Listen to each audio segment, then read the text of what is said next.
국민 여러분 안녕하십니까. 인도태평양 전략연구원 최수영입니다.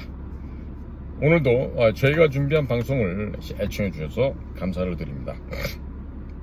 자, 오늘은요, 백악관에서 작성된 도널드 J. 트럼프, 이 트럼프 대통령이 쓴 편지 한 장을 좀 소개해 올리고자 합니다. 수신자는 누구냐면은 브라질 연방공화국 대통령 루이스 이나시우 룰라 다 실바, 이런 사람인데 지금 2025년 7월 9일 날짜로 작성된 편지입니다.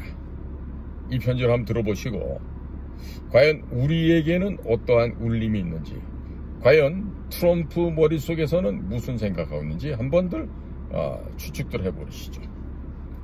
대통령과 갈게요.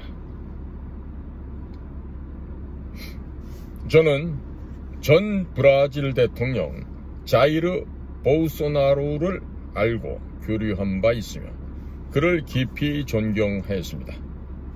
이는 다른 국가의 지도자들도 마찬가지였습니다. 브라질이 전 대통령 보우소나로를 대하는 방식은 매우 유감스럽습니다.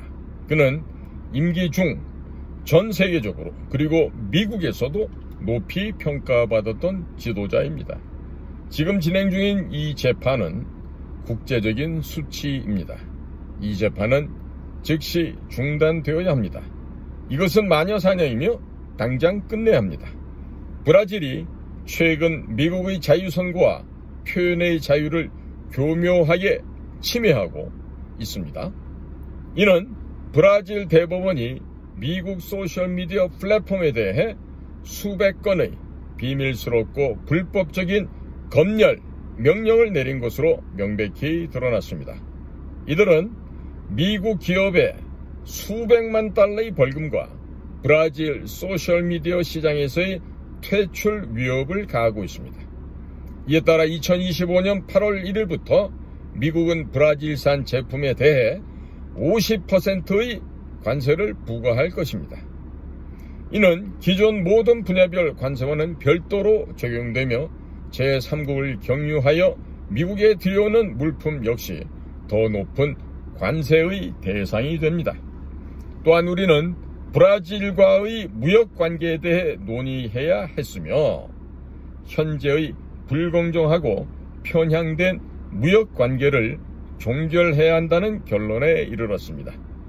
브라질의 관세 및 비관세 정책 그리고 각종 무역 장벽은 오랫동안 미국에 불리하게 작용해 왔습니다. 우리의 관계는 상호주의와는 거리가 멉니다. 50%라는 수치는 브라질과 공정한 경쟁 환경을 만들기 위해 필요한 것에 비해 훨씬 낮은 수치입니다. 우리는 이 심각한 불공정 문제를 반드시 해결해야 합니다. 만일 브라질 혹은 브라질 기업들이 미국 내에서 직접 제품을 생산하기로 결정한다면 관세는 없을 것입니다. 미국 내 생산을 결정한다면 우리는 신속하고 정기적이며 절차적인 승인을 보장하기 위해 모든 지원을 다할 것입니다. 단 몇 주 안에 이루어질 수 있습니다.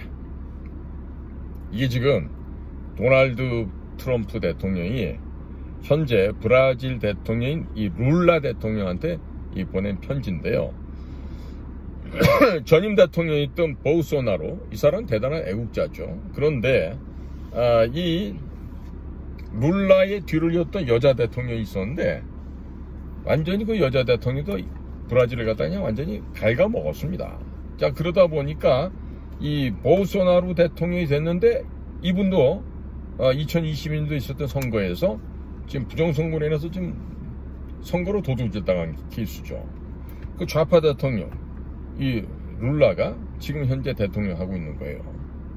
자, 그런데 미국 대통령이 현재 이 브라질의 현직 대통령인 이 룰라에게 이런 식의 편지를 쓰는 걸로 봐서 이게 굉장히 부러운 사람들도 있을 거예요. 그런데 여기 지금 주로 언급된 거는 무슨 외교 안보 정도의 팩트는 언급이 안 되고 주로 경제적인 분야만 얘기를 하고 있죠.